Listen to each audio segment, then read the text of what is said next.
Caríssimos irmãos e irmãs, a liturgia de hoje nos convida a fazer com amor todas as coisas, a fazer bem todas as coisas, a fazer com o coração, com a alma, a fazer com caridade todas as coisas. O Evangelho nos apresenta este relato conhecido a nós da mulher pecadora. Diz que Jesus tinha sido convidado por um fariseu para fazer uma refeição em sua casa. Percebe que existia da parte do fariseu um respeito, um amor, porque ele convidou Jesus.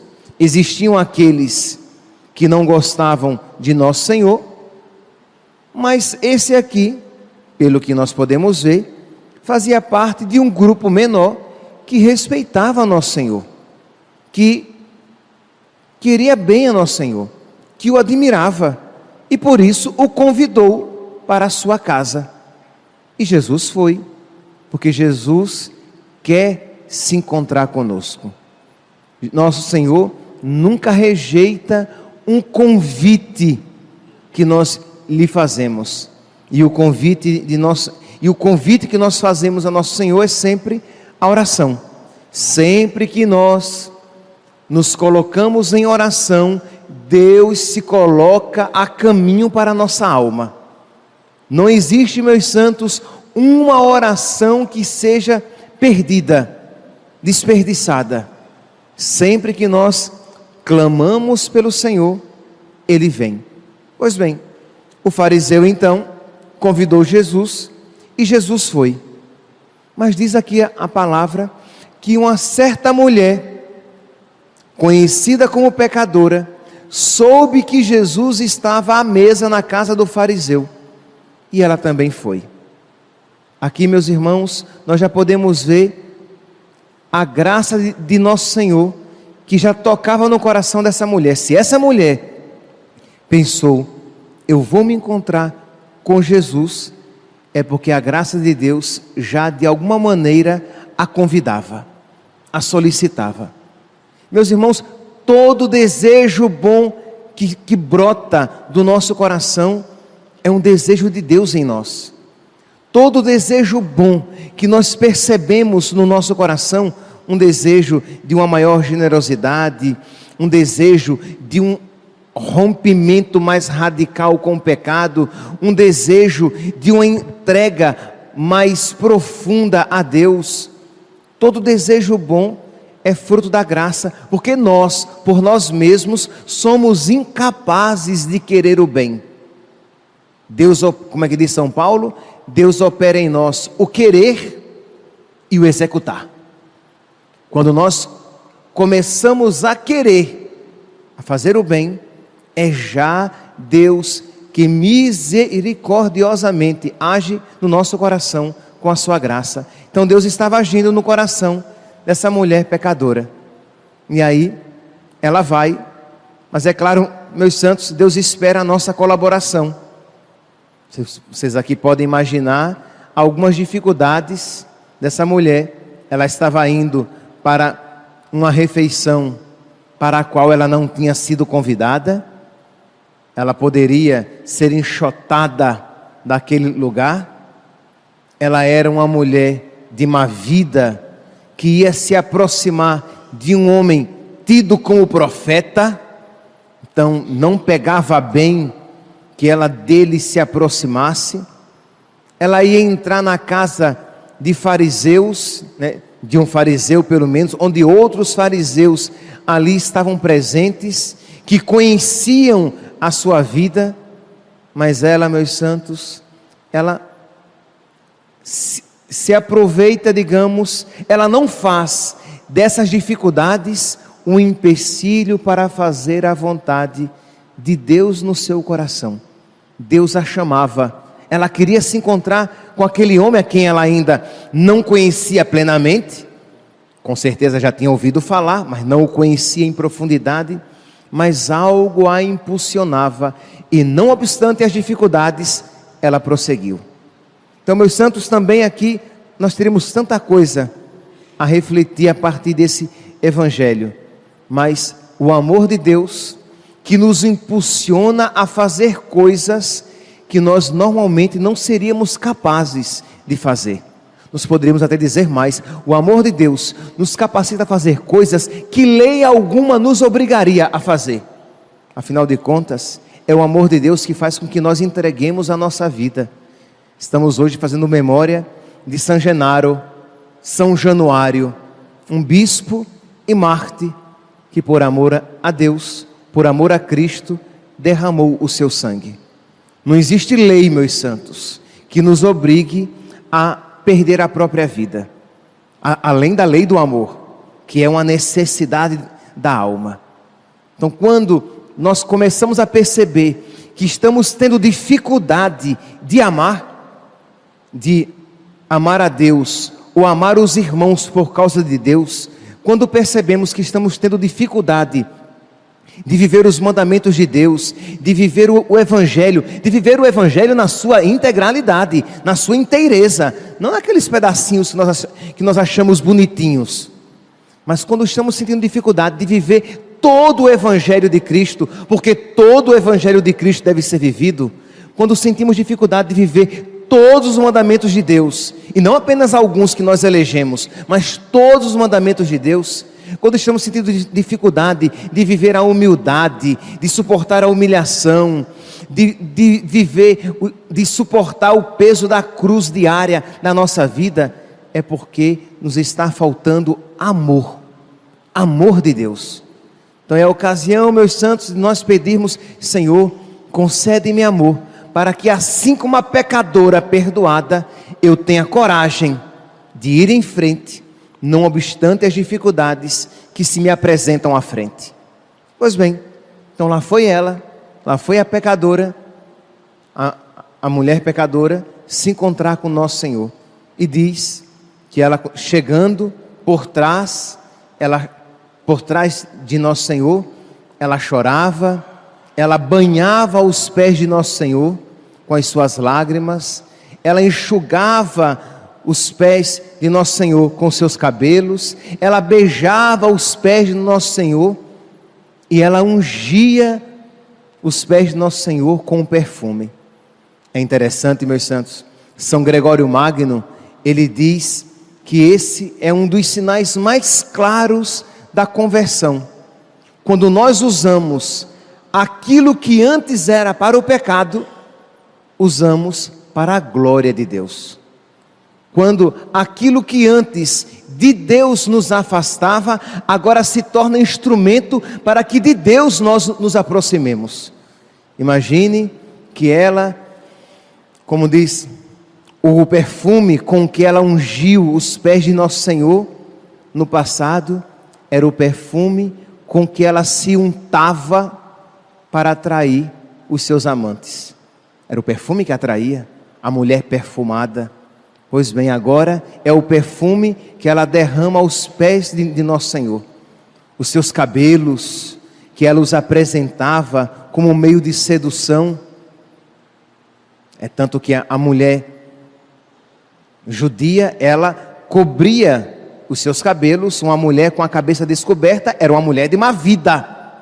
Ela agora usa os seus cabelos, que antes era para atrair os homens para o pecado, ela agora usa os cabelos para enxugar os pés de nosso Senhor. Os lábios com que ela beijou os seus amantes e pronunciou palavras, coisas erradas, ela agora usa para beijar os pés de nosso Senhor. E os olhos com que ela viu tanta coisa errada, ou com que ela traiu outros com o seu olhar, ela agora usa para chorar e lavar os pés de nosso Senhor. Então, meus santos, é também uma ocasião de nós pedirmos a Deus que Ele se utilize, que Ele nos conceda a graça de que tudo aquilo de bom que Ele nos deu para o bem, retorne para a glória de Deus. Tudo que Deus nos deu deve servir para a glória de Deus. Tudo, as coisas boas, as coisas santas, as coisas belas, a inteligência, a sua saúde, os seus bens, a sua beleza, tudo isso deve de alguma maneira conduzir a Cristo.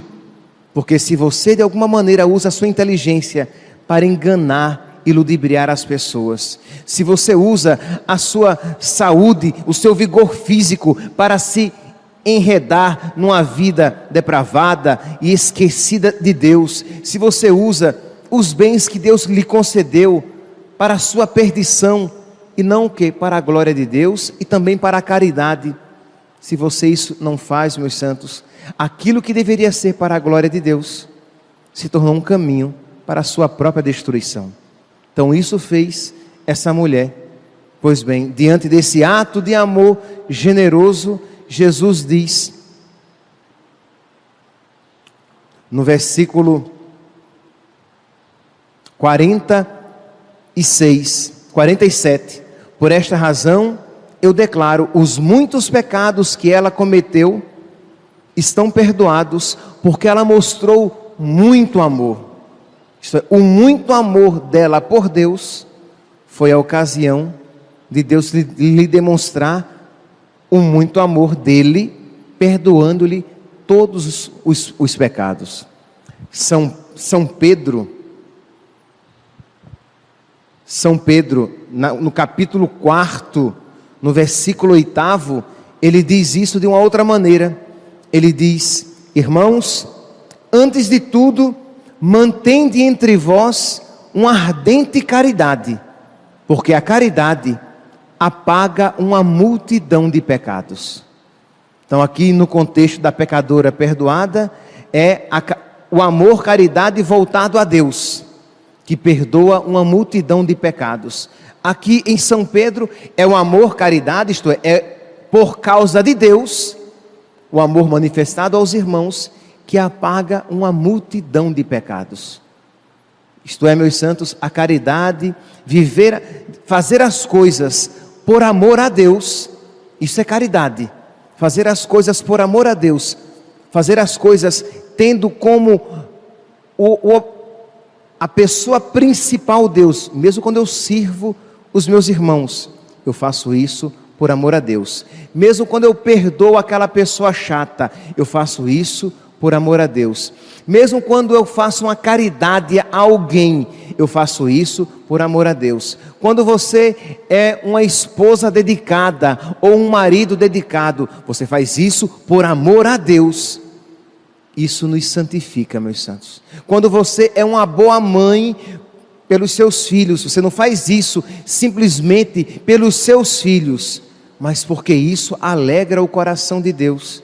Isso, meus santos, é um caminho de santificação para todos nós.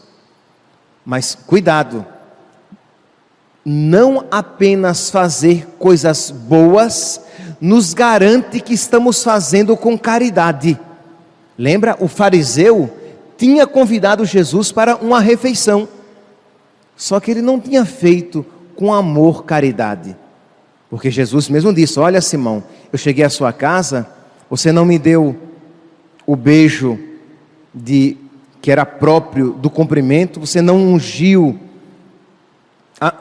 a minha cabeça. Olha aqui, versículo 44, estás vendo esta mulher? Quando eu entrei em tua casa, tu não me ofereceste água para lavar os pés, ela porém banhou meus pés com as lágrimas e enxugou com os cabelos. Tu não me deste o beijo de saudação, ela porém, desde que eu entrei, não parou de beijar os meus pés. Tu não derramaste óleo na minha cabeça, ela porém ungiu os meus pés com perfume. Isto é, o fariseu tinha feito algo aparentemente bom, mas sem amor caridade, sem amor, com um coração distante.